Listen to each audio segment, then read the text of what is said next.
All right, guys, what's up? Welcome to another edition of Josh Talks. Joining me this week, he is a world-renowned wrestling superstar. He's currently your NWA National Champion. You can check him out on NWA Power, Mr. Aron Stevens. Thank you so much for hanging out with me today. Oh, thank you very much for having me. And just for the record, that is third-degree national champion, the first ever third-degree national champion in history. But I'm just saying, keeping it honest here. You got to check then, because when you do the Google search, all it says is national champion.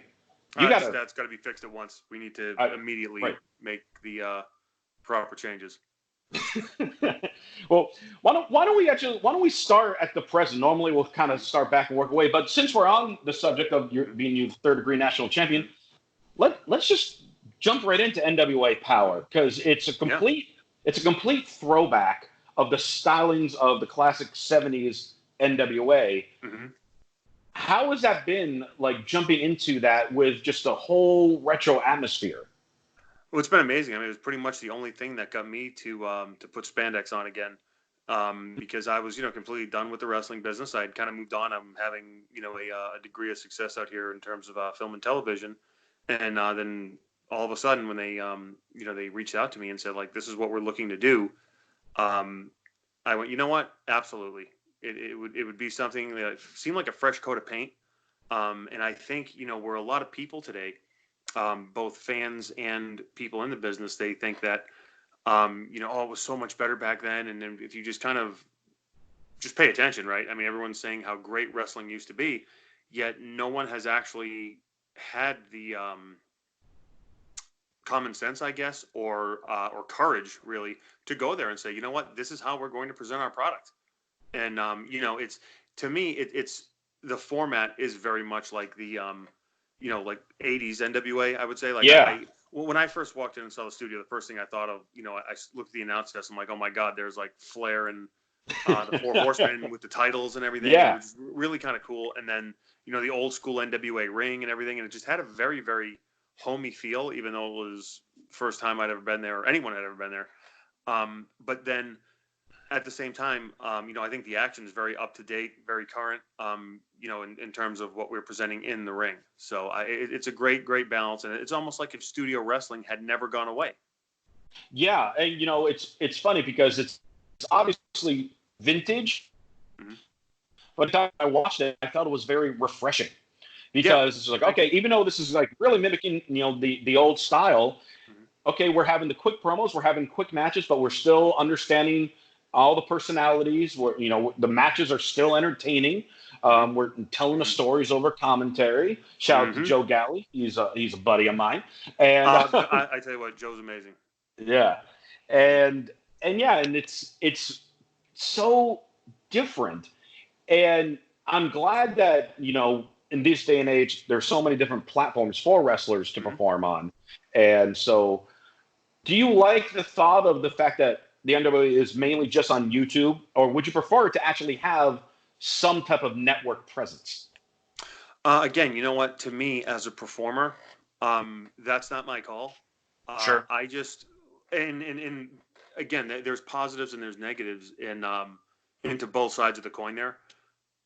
So as a performer, it's almost like if I don't have to worry about it, I don't want to. I just want to go and kind of perform in front of the fans. So with me, like, and this is always true, like, even if, you're at Madison Square Garden, whether you're there, whether you're in a sound studio in Atlanta, or whether you're in a bingo hall, if you're out there performing, I just kind of solely focus on that, put everything I have into it.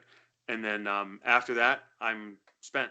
It's almost like, okay, we're going to check out our wrestling for a little bit, because it's like, for that 15 minutes or however long you're out there, it's literally you put everything you have into it and go. And again, there'd be tremendous positives from going onto a network, but there's also tremendous positives of staying on YouTube.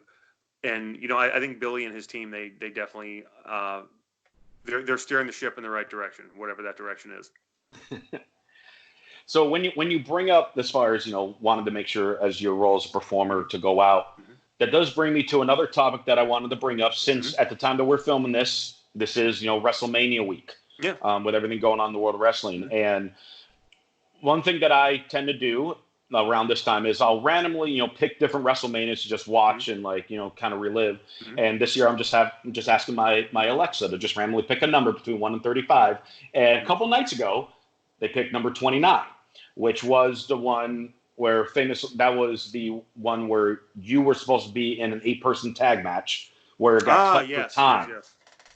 So I was wondering if you could kind of take me back there, because obviously you're all getting ready. Naturally, all of you are frustrated when you find out the match is not going to be happening at WrestleMania.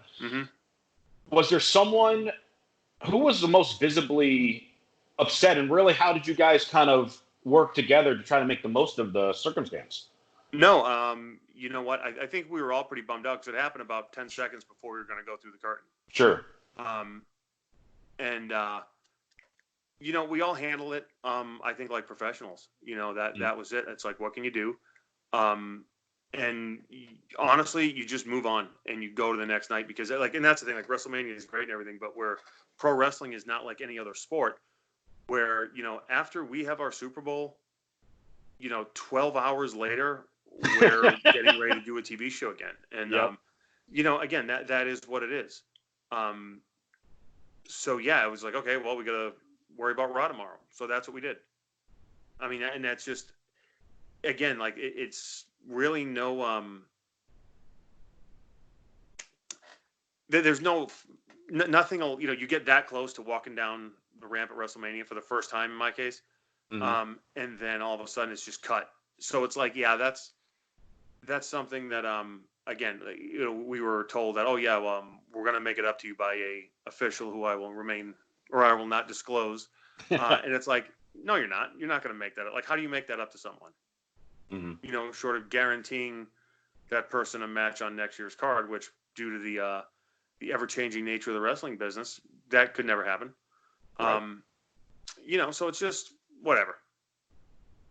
Do you ever feel like you really got an actual Mania moment per se? Battle Royal with the Battle Royal whole thing. That was pretty cool. That was actually really, really cool. Yeah, I'd say that. Okay. And with that, because you had obviously a lot of roles that resulted in being very comedic between Mizdow, Macho Mandow, dressing up as Magneto, when you had like the Liberace type gimmick, in Impact Wrestling for a little bit.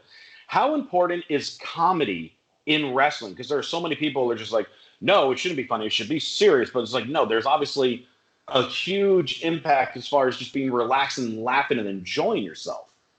Yeah, and I think, due to the fact that we're fake fighting in spandex, that's comedy enough in itself. And, I was always, in Mizdow, on the surface, it may have appeared to be slapstick, but it was actually a satire.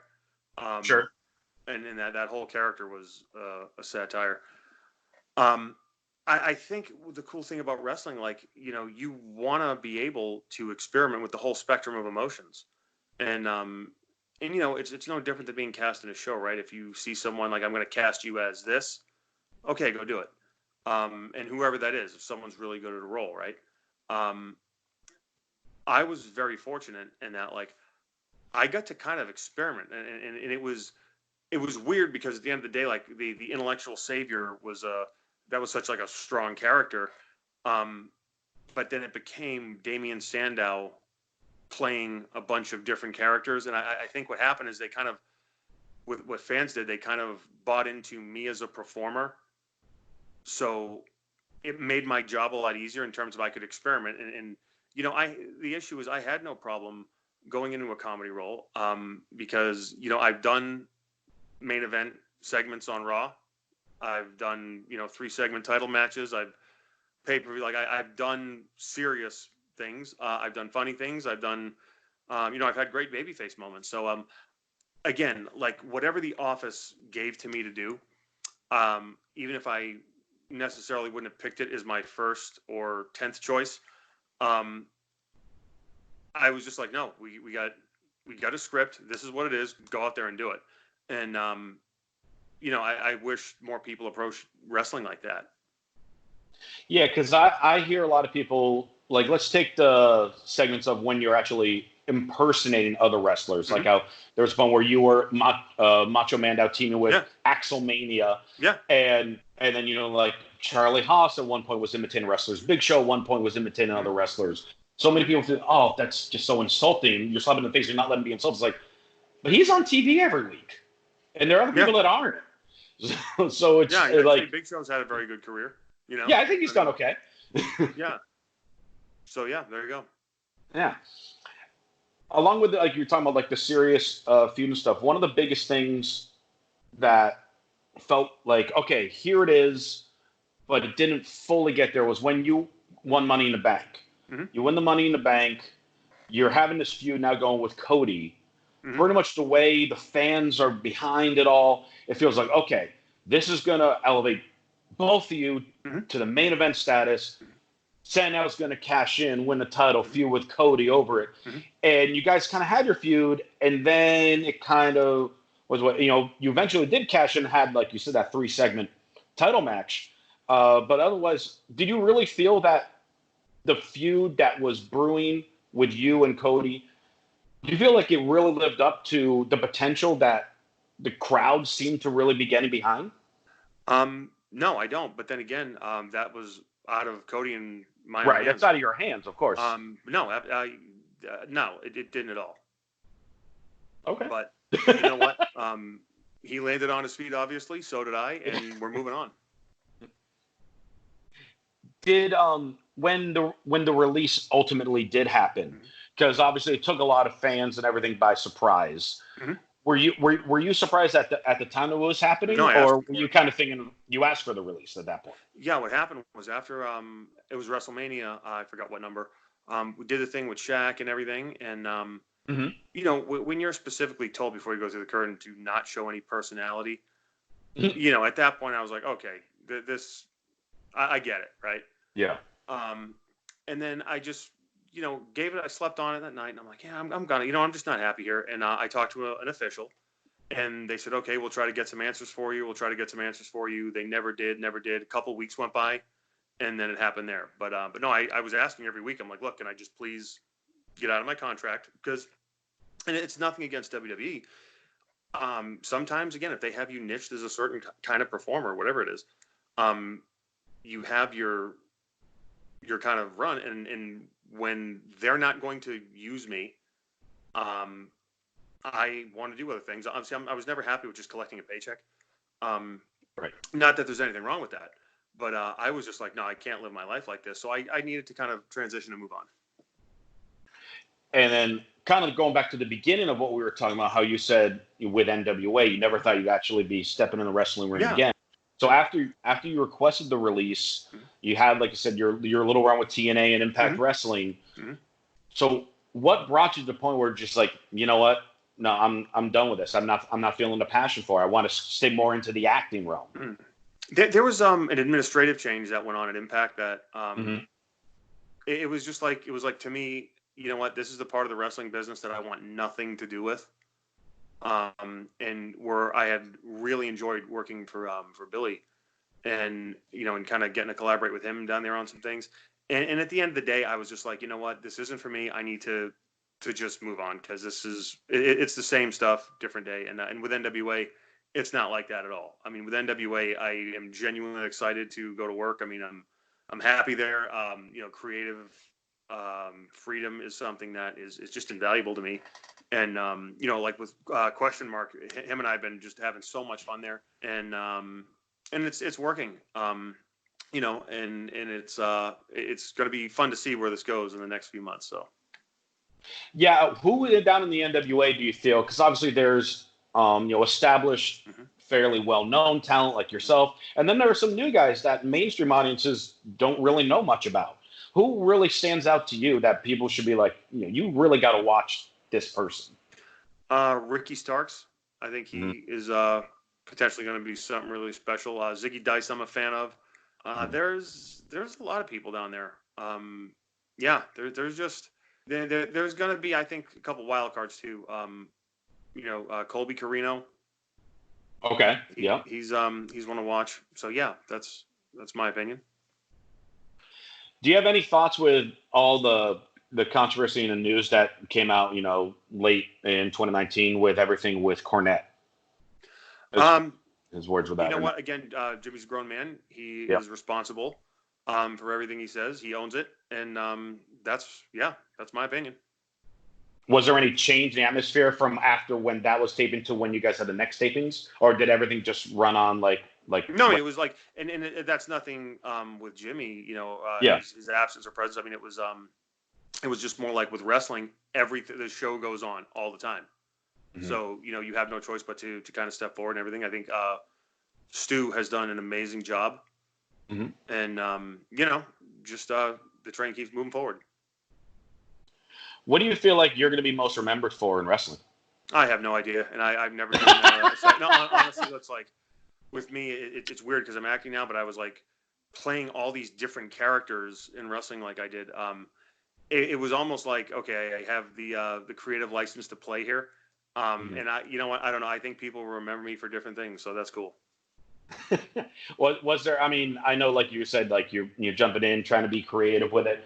Was there any specific character that you acted like where all of a sudden when you had everything on, or you're just getting ready to walk out, just like, you know what, this one I'm not too crazy on second thought? No, because to me, like I have that switch when and this is why a lot of people will view it as like I'm a wrestler. I'm supposed to be in boots and spandex, and it's like, no, if I got to dress like Davy Crockett or an astronaut or whoever, like, no, that's my job. I'm going to go out there and rock it. So when I perform, I'm in a mental frame of mind where I'll go out there wearing whatever and I'll still own it and I'll still get that crowd louder than, a lot of your main event guys. So that's my philosophy. For people that are aspiring to make it in the business, whether it's to be on NWA, WWE, AEW, wherever it may be, they're trying to find the right ways to get in. Besides, obviously, the training and the promos and stuff. What like small factors that aren't normally taught at the beginning do you feel that they should really work on to try to get noticed and get to that level? Again, it's the philosophy of keep your ears open and always remember it's about the paying customer, not the two guys in the ring. Always about just stay in tune with the people because the people are your customers. Bottom line. Hey, I think that's short and sweet and straight to the point. Yeah, I mean, and then there's a lot of layers to that. I know aside. People who don't do something like that. What's that? Yep. I said I know plenty of wrestlers who don't have that frame of mind. So it's nice. I hope they hear that because that's what it's all about. You want people to come in and pay because they're the ones. Your envelope is filled up because they're showing up. Absolutely. No, exactly. It's a business, not a charity. Yeah. Mm-hmm. Well, Aron, I cannot tell you enough how much I appreciate you taking some time in this wonderful time where we're all locked in and and trying to find stuff to do in our homes. I'm thankful you decided to take some time to chat with me and all the viewers on this. How can people find out more about you, reach out to you, of course, as far as with NWA Power? Yeah, NWA Power, just go type it in on YouTube. The show gets up there. There's their own channel. With me, you can get a hold of me on Instagram at Aron or the Aron Files, TheAron Files, or on Twitter at Aron's Thoughts, ARONS Thoughts. All right. Well, Aron, thank you so much for hanging out with us today. Again, if you want to follow me on Twitter and Instagram, it's Josh_Tariff. And please hit that subscribe button, share this. Aron gave some knowledge on this that other wrestlers need to know. So share it with them. Let them know about this stuff. You are an intellectual savior to the masses to an extent still. And you are a third-degree national champion. So I got it right that time. I got it right. These are the facts. So please don't hurt me. Thank you guys for tuning in. Thank you, Aron. And we will see you guys next time. Take care.